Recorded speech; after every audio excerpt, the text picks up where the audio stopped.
Hello and welcome to the first hour of Your World on SABC News Channel 404. I'm Tabile Ngwato. And I'm redelike. Thank you for joining us. Let's take a look at stories making headlines at this hour. Chaos outside Parliament as protesting students barge through the gates demanding to be addressed by the Higher Education Minister. Inside Parliament, Finance Minister Nhlanhla Nene paints a bleak picture about the country's financial and economic situation. And tertiary institutions at a standstill countrywide as protests against fee increases spread across the country. It was a day of chaos at most universities across the country, and in a first ever for a South African Parliament, thousands of students barged through the gates to push their hashtag Fees Must Fall campaign. They broke through security just as Finance Minister Nhlanhla Nene took to the podium in the National Assembly to deliver his midterm budget. The crowd then demanded to see Higher Education Minister Blade Nzimande. Yesterday, the minister capped next year's fees at 6%.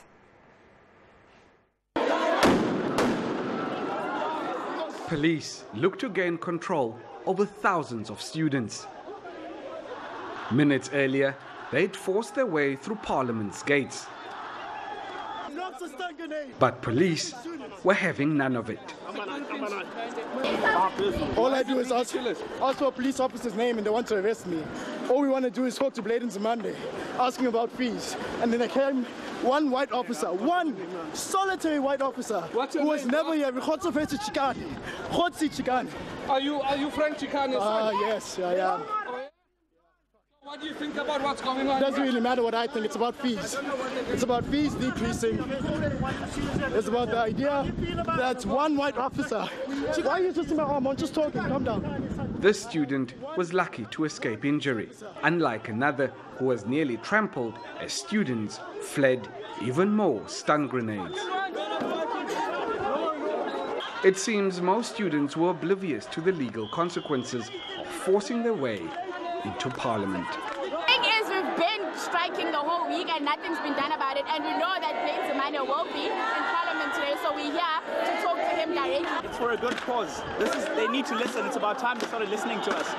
And this is the only language they're willing to understand. Police eventually succeeded in pushing them out, but they retaliated by pelting the police with stones. Minister Nzimande complied to the students' demands to address them, but he did not receive much appreciation for it.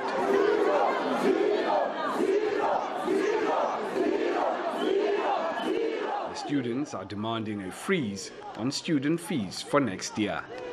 Lukhanyo Khalata, SABC News, Parliament.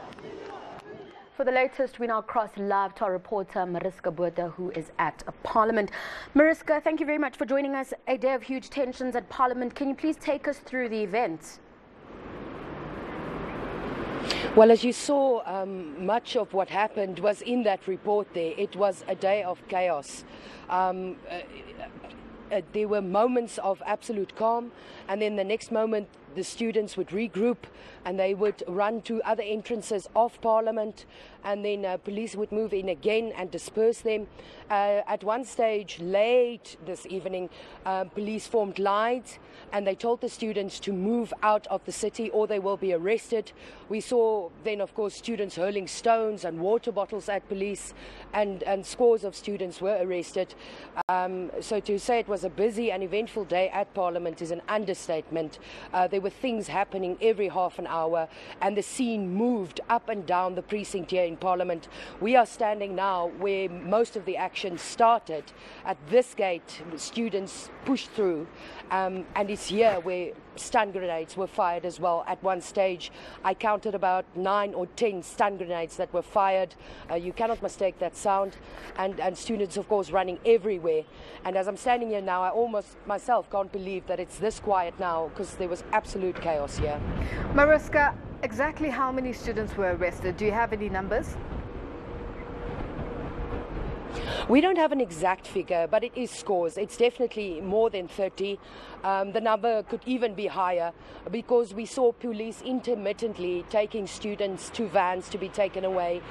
So we don't have the exact number, but it will definitely be a high number of students that were taken away by police. Mariska, there are reports coming in that parents are applying for an interdict against police. Can you take us through that? What exactly is going on at this point? Well, about half an hour ago, we made our way to the Cape Town High Court, where there is a parent who brought papers to the court with urgent interdict, or she wants the court to rule that the conduct of police was not in line with the Constitution. She says the force that was used was not in line with the Constitution, especially because students were not armed, and they said throughout that they are peaceful.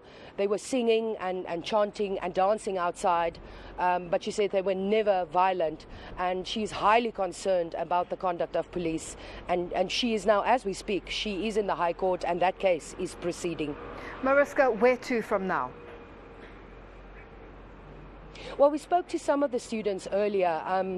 They say they are forming little committees tonight to regroup and decide what is the way forward. Some said they're saving their breath for tomorrow, getting some rest because, as you might know, they started from very early this morning. Some of them started as early as 5 a.m. regrouping at universities and then decided where they're going to go from there. So it was a long day for them as well and very, very eventful. But they say they are regrouping, they're having meetings, they are deciding what they are going to do next.